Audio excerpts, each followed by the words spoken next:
সকালবেলা ছোট্ট পরি তো ঘরে বসে পড়াশোনা করছে। মুখে আওয়াজ হচ্ছে না কেন? জোরে জোরে মুখে আওয়াজ করে পড়াশোনা করো।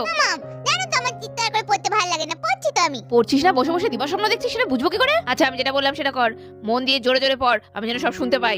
ভালো লাগে না, এখন চিল্লে চিল্লে পড়তে হবে, একটু যে চুপচাপ বসবো সেটাও হবে না। এই বলে পরি তো পড়তে শুরু করে ফেললো। হাতিমা টিম টিম তারা মাটি পারে ডিম, তাদের কারা দুটো সিং, তারা হাতিমা টিম টিম।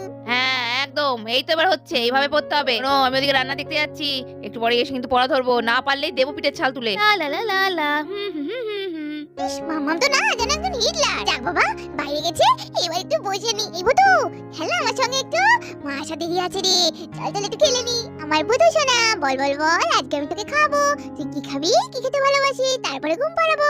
তোকে আমি খুব ভালোবাসি, কিন্তু তুই দেখ শুধু বাবার মতো হা করে তাকিয়ে তাকিয়ে দেখিস, কোনো কথা বলিস না, কিন্তু তোকে আমি খুব ভালোবাসি। যা ভেবেছি তাই, পড়াশোনা বাদ দিয়ে ওই ভূতুকে নিয়ে আবার শুরু করেছে। এই মেয়ে, বলি পড়া হয়ে গেল? ওরে বাবা, মামাম চলে এসেছে। হ্যাঁ, তোমার আওয়াজ যে বন্ধ হয়ে গেছে শোনা। আরে মামাম, কিটক্যাট বেক তো বানতা হে। ও এক চোর, হ্যাঁ মোবাইলে শর্ট দেখে দেখে এইসব শিখবে না তো কি শিখবে তুমি? মামাম, পড়াশোনার মাঝে একটু ব্রেক নিতে হয়, তবে তো মনটা বসবে। ওরে দুষ্টু, দাঁড়া তোর মন এবার দেখছি বসে কিনা। দে ভূতুকে দে। না মামাম, ছেড়ে দাও, ওকে দেবো না। দে বলছি শিখ। না দেবো না, দেবো না, দেবো না। এই চললাম আমি ভূতুকে নিয়ে, এবার দেখি তোর পড়ায় মন বসে কিনা। এই বলে ইন্দু তো ভূতুকে নিয়ে গিয়ে সোফার উপর বসিয়ে রাখলো। এবার যদি আরেকবার দেখি না ভূতুকে এখানে নিয়ে এসেছো, তবে তোমার একদিন কি আমার একদিন, সব পড়ো এখন। যাই বাবা, বাইরে অনেক কাজ পড়ে আছে, তাড়াতাড়ি সেরে নি। সারাদিন খালি পড়া পড়া পড়া, কত পড়বো, পড়ে পড়ে পাগল হয়ে গেলাম। আমার ভালো লাগছে না, আমি পড়তেছি, কখন পড়তেছি, আমি এখন ভূতু কাছে যাবো যাবো যাবো। এই তো মামা ভূতুকে এখানে রেখেছে। এই ভূতু, চল চল চল আমার সঙ্গে, চল চল পালা দূরে, খাটের তলায় চল, ওখানে মামা আমাদের খুঁজে পাবে না, ওখানে বসে বসে আমরা খেলবো। এই বলে পরি তো ভূতুকে নিয়ে খাটের তলায় ঢুকে গেল, কিন্তু খাটের তলা থেকে পরির পা বেরিয়ে থাকলো। কি হলো?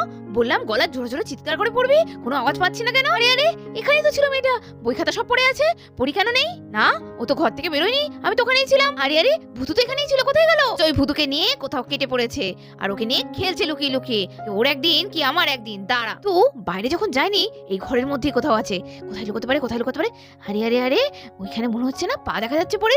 ও, তার মানে খাটের তলায় ঢুকিয়েছে, এইবার বুঝলাম। তারা আরে আরে, খাটের তলায় বড় বড় ইঁদুর, ধরে ইঁদুর, ধরে ইঁদুর। ইঁদুরের কথা শুনে পড়ে তো হুড়পাড় করে বেরিয়ে এলো। ইঁদুর ইঁদুর ইঁদুর ইঁদুর ইঁদুর, মামা মামা, ইঁদুর কোথায়, ইঁদুর কোথায়? কেন? এই যে আমার সামনে লাল জামা পরে একটা ধেরে ইঁদুর দাঁড়িয়ে আছে।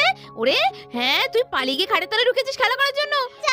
মামামের কাছে ধরা পড়ে গেলাম। এবার চলো, তোমার মজা দেখাচ্ছি। মামাম ছেড়ে দাও,